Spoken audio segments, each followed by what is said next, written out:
Morning. Going to head off to the junkyard today. See if I can find a couple more parts for the swap. I could use another alternator and starter. I do have more of them. I wouldn't mind finding something that I don't have to rob off one of my other LS's for this car. Kind of like to keep my sets together, and I don't know where everything's going yet. Anyway, we're going to head off to the junkyard in town. Me and the trusty old Ford here. My daily driver. And see what we can find. Maybe even find a better set of manifolds, but I am still set on the truck once. We'll see what happens. So I'm at the wrecking yard here, and I'm going to try and find a starter and an alternator, maybe a few other pieces, see if I can find any other manifolds of any kind. The fellow I was talking to said chances of that aren't very good, but have a peek. Anyway, we'll see what we can find. We might find a floor shifter for the Buick. And could use a few more parts for the PT and maybe even the old truck. We'll see what we can find. So I've been walking through here for a little bit now, and I haven't had much luck finding manifolds or a alternator or starter for a 5.3. Now the gentleman behind the counter did tell me that I probably wouldn't find them. They're fairly picked over, and that was fine. One of the things I did see is this Mini Cooper here.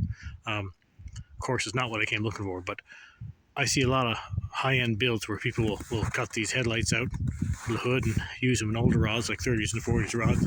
Kind of a neat setup. You can see the headlights are right part of the hood. Now this one has modules on it of some kind. It has the wiper sprayers on it as well. So kind of cool if you're trying to modernize a 30s or 40s car. Actually kind of half thinking myself of it. Maybe coming back for it with my 41 Chrysler. Get some modern lighting in it, but it still kind of retained a bit of a classic look on it, but not really sure.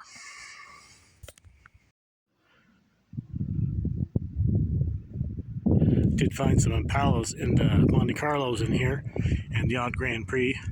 Hoping to find one with a 5.3 under the hood, but no such luck. Most of these are V6s. Pretty nice Cadillac beside it. You heard me say earlier I was thinking of pulling shifter out of something else for the Buick. This thing had a pretty nice dashboard in it. There's also a Buick Allure over there in the other row. Can't really see it, but it has a beautiful dashboard in it as well.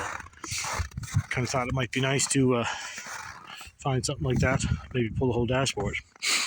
Again, some of these Montes,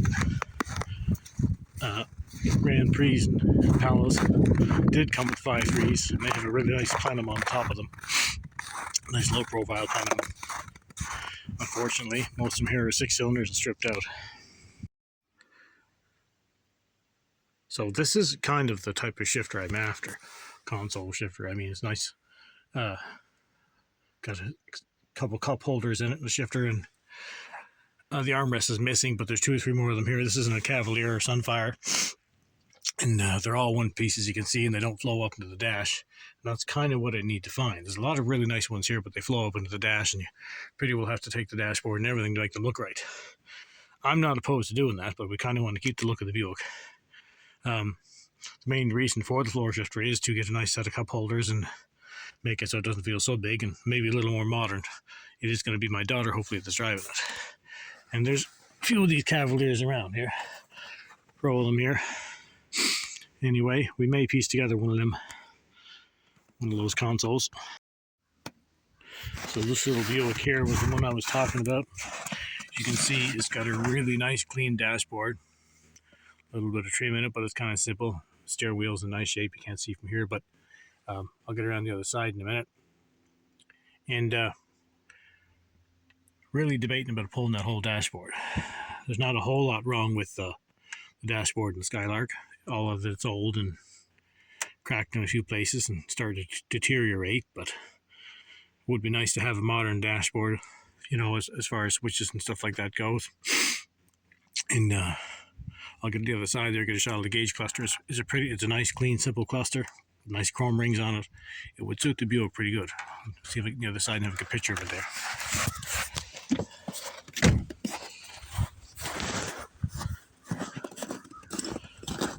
Please excuse my camera.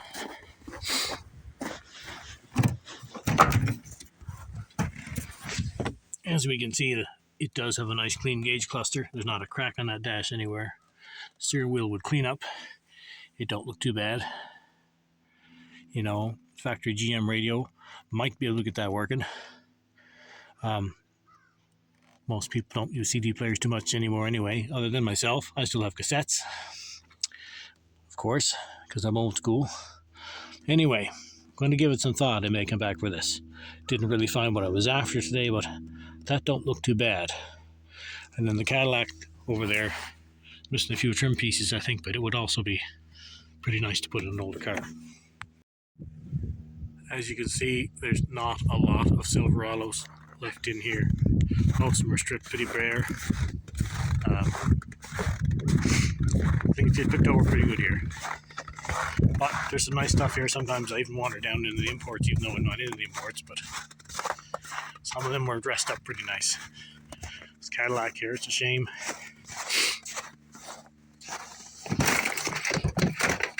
Another one with, looks like it might have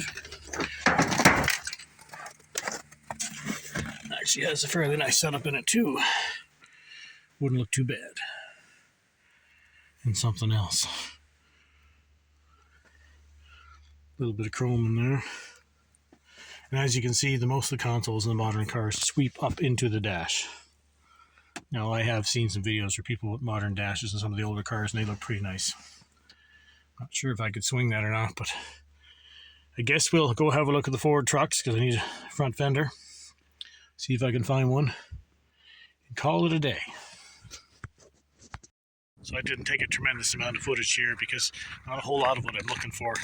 Lots of modern stuff. If there was some more classic stuff, I would have shot more pictures, but mostly old Hondas, and I'm in the Ford section now trying to find a fender. Don't see too much. Most of them are kind of bad at the bottom, like that one. Not much better than what I have. But anyway, we'll keep on the hunt for that. So as I said earlier, I didn't find much of the junkyard, but it's pretty nice days. I didn't mind being there. You see these old 5.3s, and they're pretty well picked over by the time you get, by the time they get there.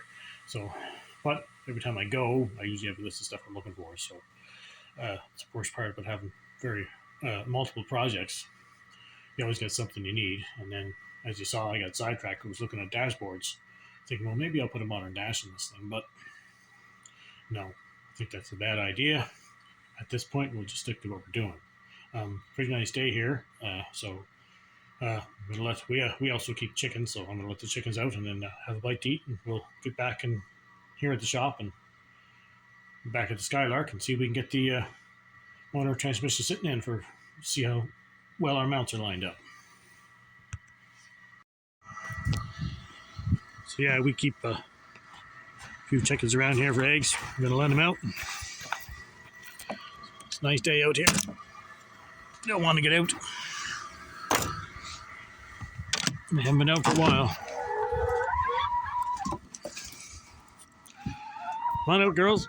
Find something to eat.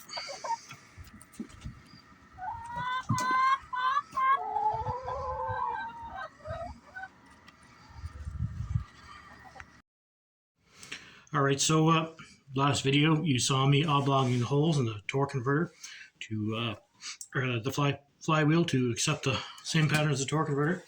I never did put the bolts back in yet, so I had to figured I'll do that right now. And the original torque converter bolts were a bit too short, so I had to get some longer ones. I didn't have any, so I cut some down. So we're gonna hopefully see if this will work here. Maybe get these to fit. Hopefully I don't drop them on my phone.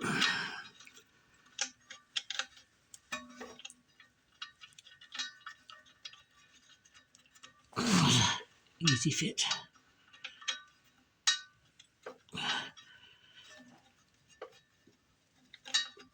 Fight me.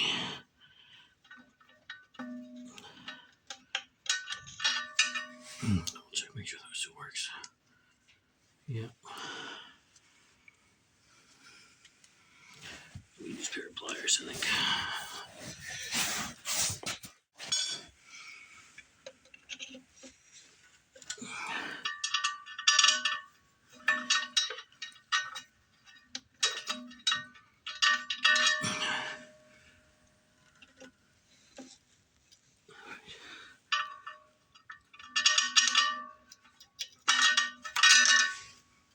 Hmm.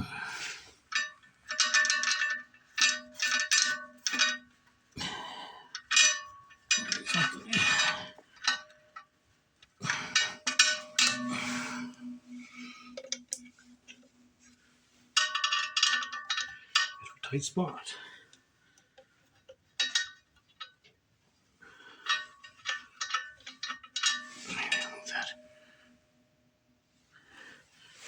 A little bit more down there. All right.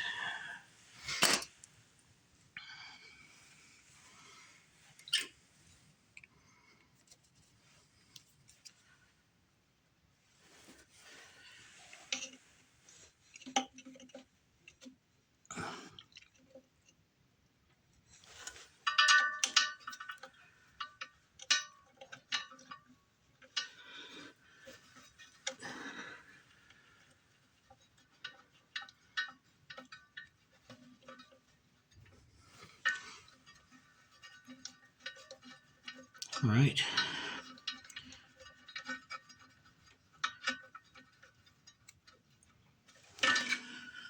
So I'm not going to tighten any of them until I know they're all going to fit. Oh yes, I might need a flange for that one.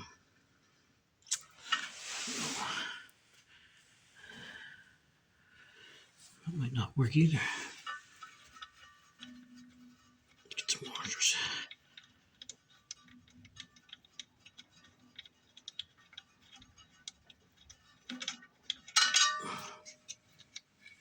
I might actually need a washer there.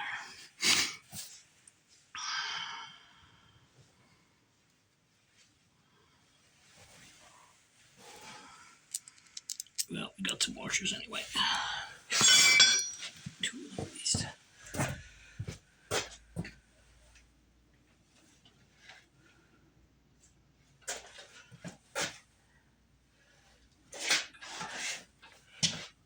All right.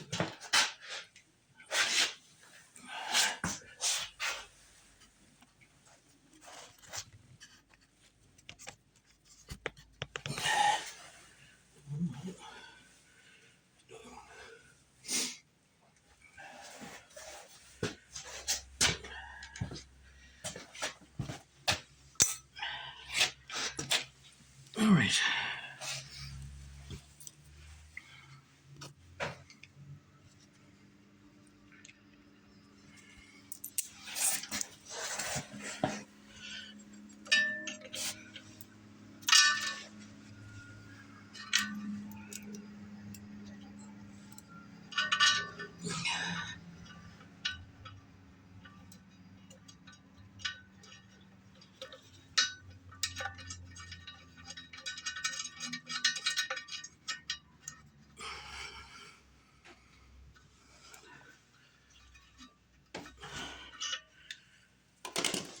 All right, that's one. Again, as I said, I'm not going to tighten them until I get them all in place. Get them all set up.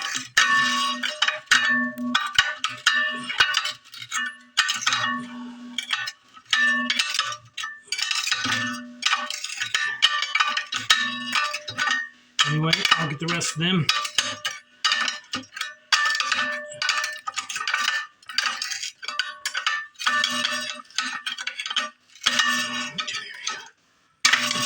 Brushes.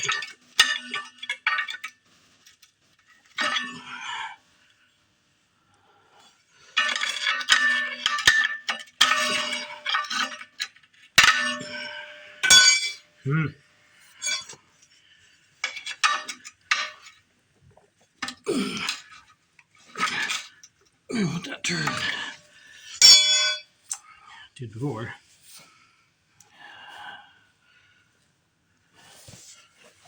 Let's see.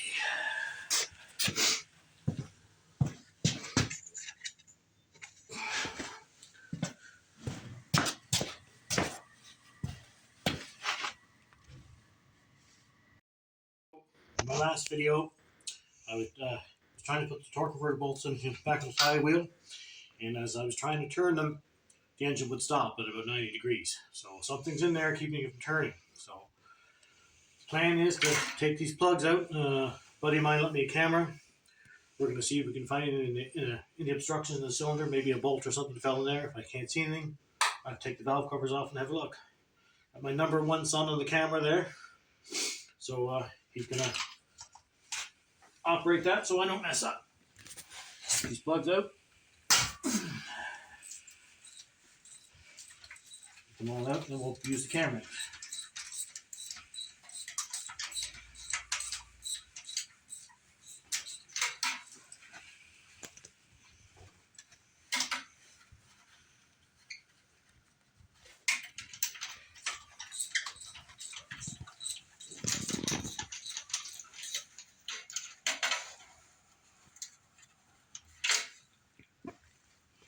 You can see these plugs are nice and gray. So this engine was actually running pretty good. At least on that side.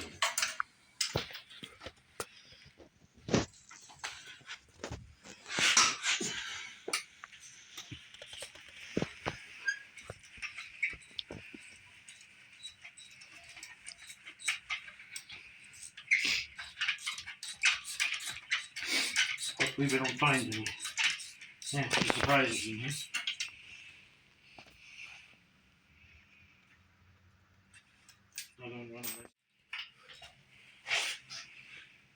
Some of them seem to be in there fairly tight.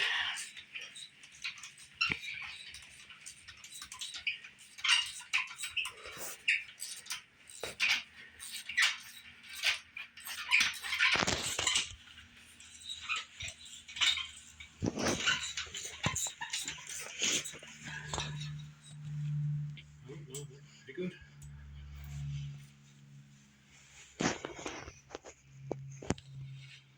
I don't know if you can see that.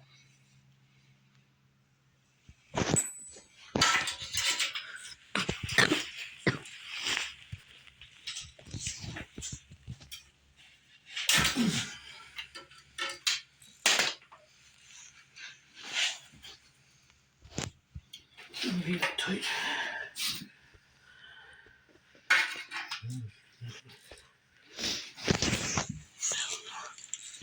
Back at that other one.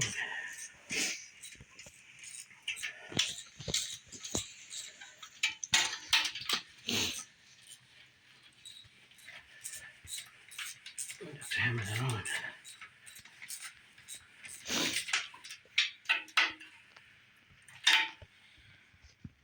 Quite a gap on them though.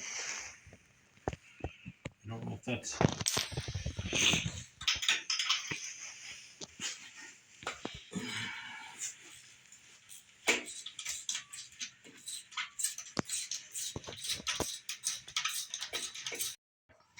plug on the driver's side. I can see the cylinder head in there, or at the top of the piston. It's a little dirty looking, but a little rusty, but I don't see any obstruction. On to the next one. Again, top of it's dirty, carboned up a bit, but doesn't look like there's anything in the way there.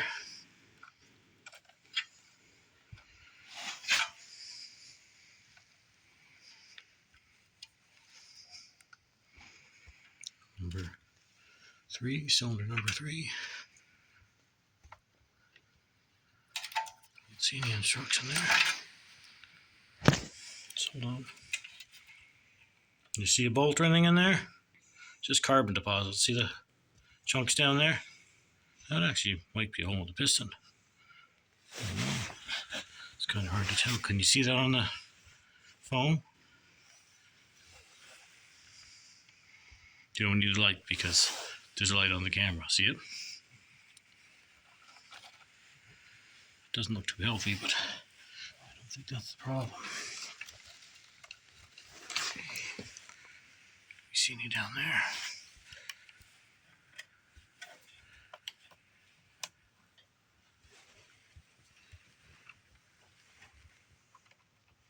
Not much other than carbon. Oh, I don't see any bolts.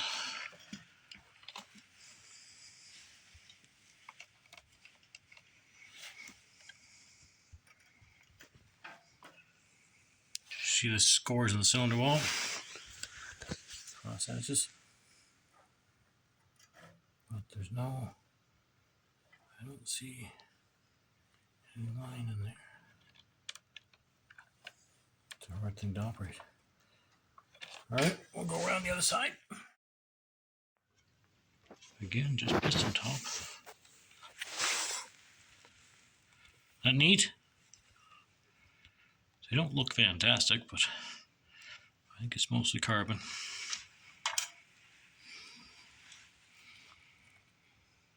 Are you able to see on that? So we're looking to find a bolt or something that looks like it's laying on one of them things.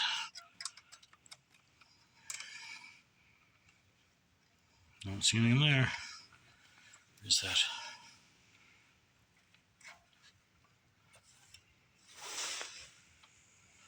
Something that would be obstructing the piston.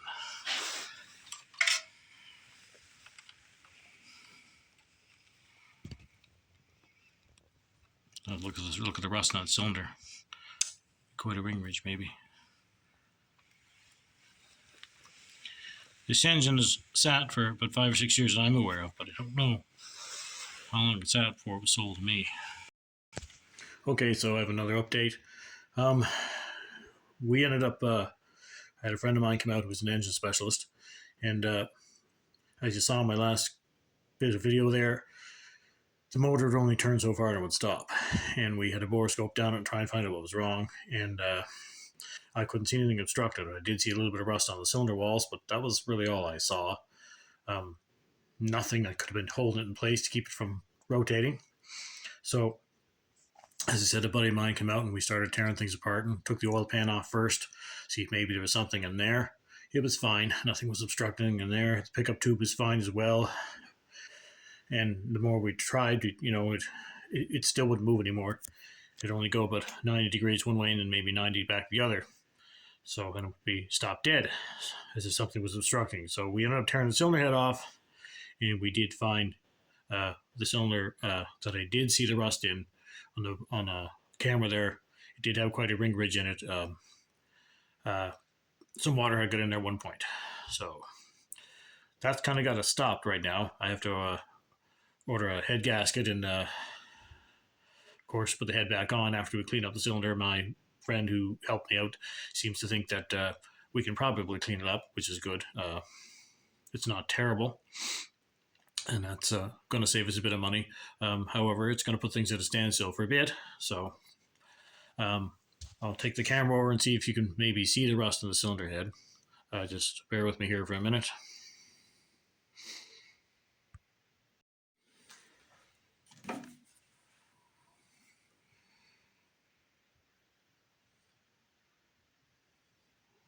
They're in cylinder number 2. I don't know how well you can see.